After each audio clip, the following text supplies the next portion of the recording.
Hi, this is Scott Garibay, and today we're going to talk about Dungeons & Dragons. We're going to talk about intellectual property expansion, and we're going to talk about world strands with Dungeons & Dragons worlds and the four physical platforms platform product lines that Dungeons & Dragons has officially connected itself to.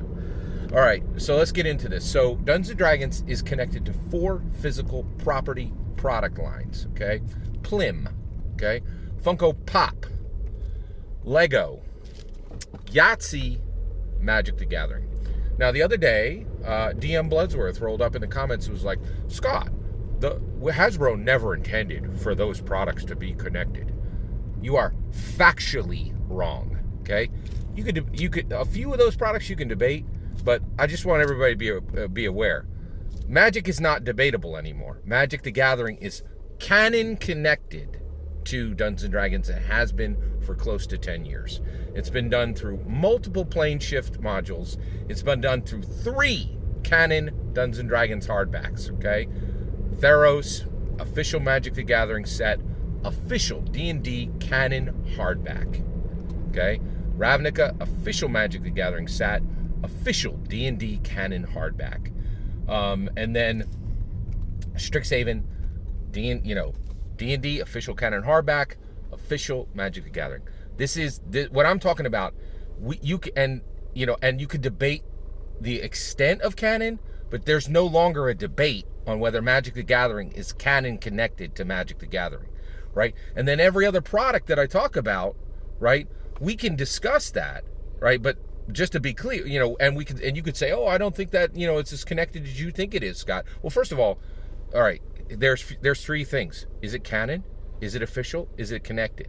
Those are 3 different things, right? And so this is one of the problems I'm having in the comments is people are like, oh, Scott, you're wrong. And I'm like, you don't have the language to even discuss this.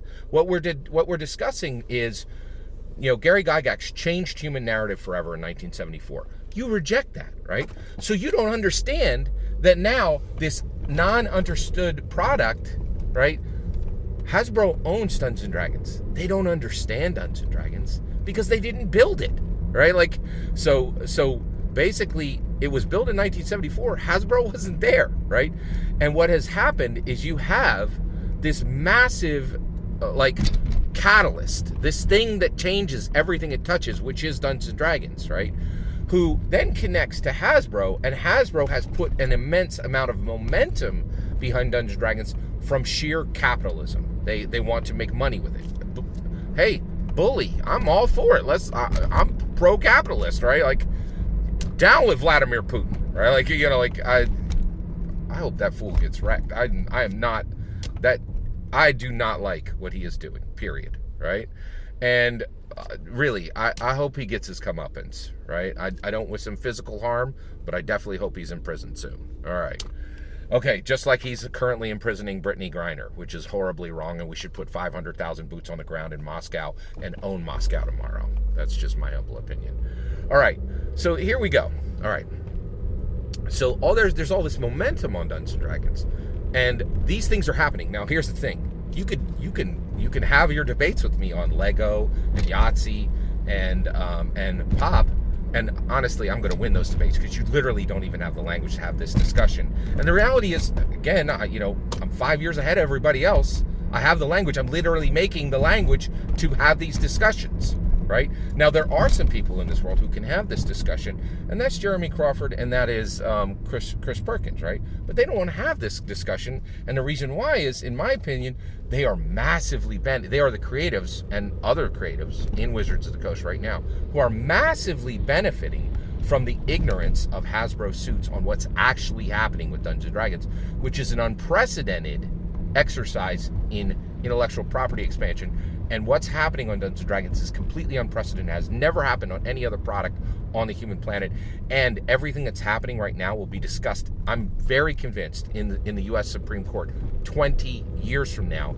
And what we do with Dungeons & Dragons right now as Dungeon Masters will serve as a firm foundation for the law that will be created. That's what's at stake here. Okay? All right. Okay. So what I want to talk about today is world strands.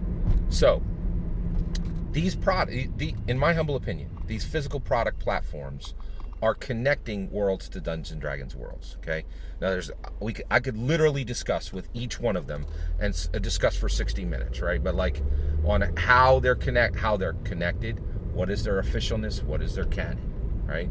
But what I want to establish today is, again, more language to have these discussions, right?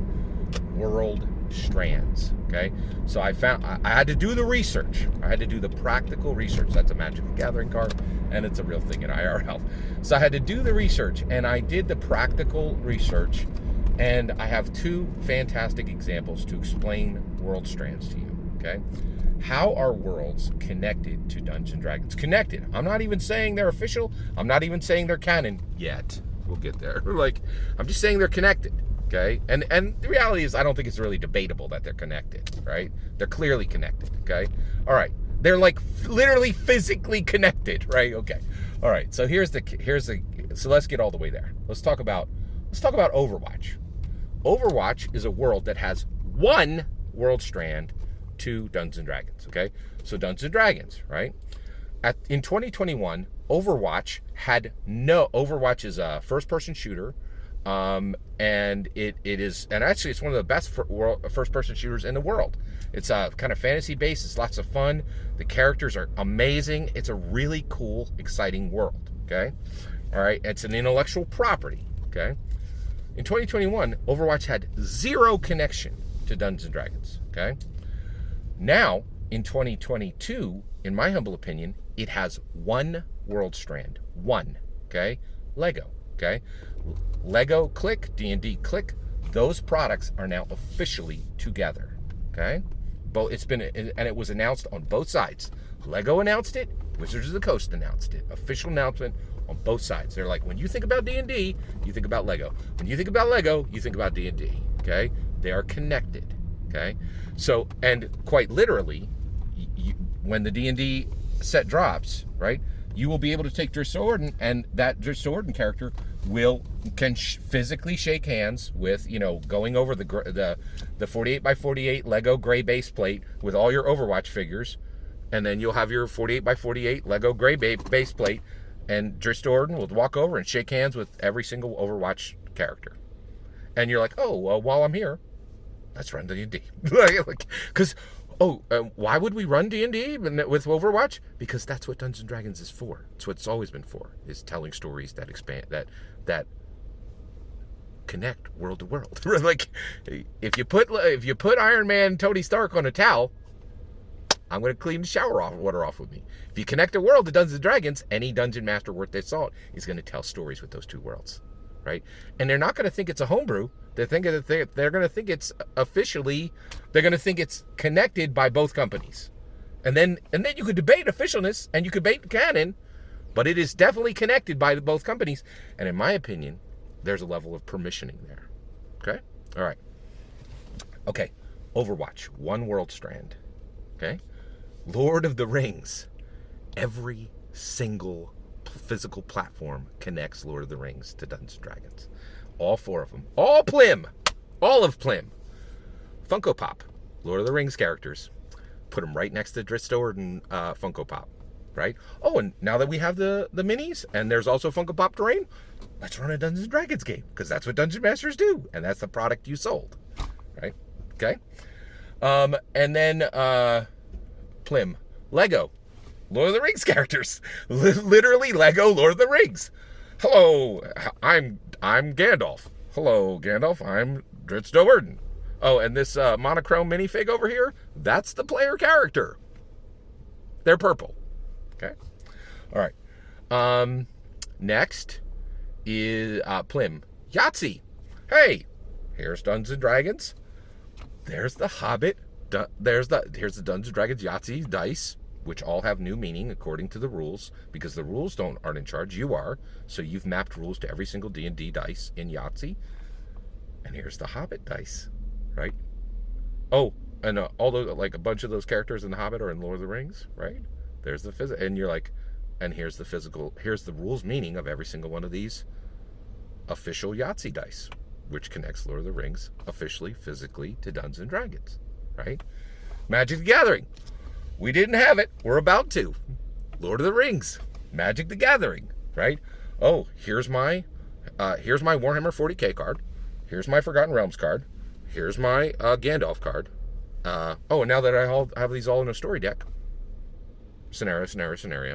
Dungeons and Dragons. While I'm here with my Dungeons and Dragons story deck, which has some magic cards in it, why don't I run Dungeons and Dragons? Because I'm a dungeon master, and you connected these worlds together, and naturally a dungeon master is going to use Dungeons and Dragons to do what Dungeons and Dragons does, and tell world-connected stories, right? And this is my point, right? Like, so, and I'm convinced the companies who are connected in this don't understand what they're selling, right? But there's a consumer side of this. If you sold me Dungeons and Dragons and you said Dungeons and Dragons has planeswalkers, and also there's a rich tradition of connecting worlds with Dungeons and Dragons, I'm going to do it, right?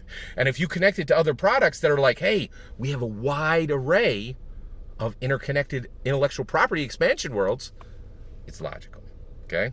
All that is and so basically, so here's the question. If Lord of the Rings has 4 world strands and Overwatch has 1 world strand, what does that mean to the Dungeon Master? When they build the D&D multiverse, which contains all of them, does that mean that there should be 4 times the Lord of the Rings characters then there should be Overwatch in the multiverse? I think the answer, in my humble opinion, the answer is yes. But I'm eager to hear your humble opinion. All that's my humble opinion. What do you think of World Strands? I'd love to hear your thoughts on World Strands. Let me know in the comments below. Please consider liking and subscribing, and have a wonderful millennium.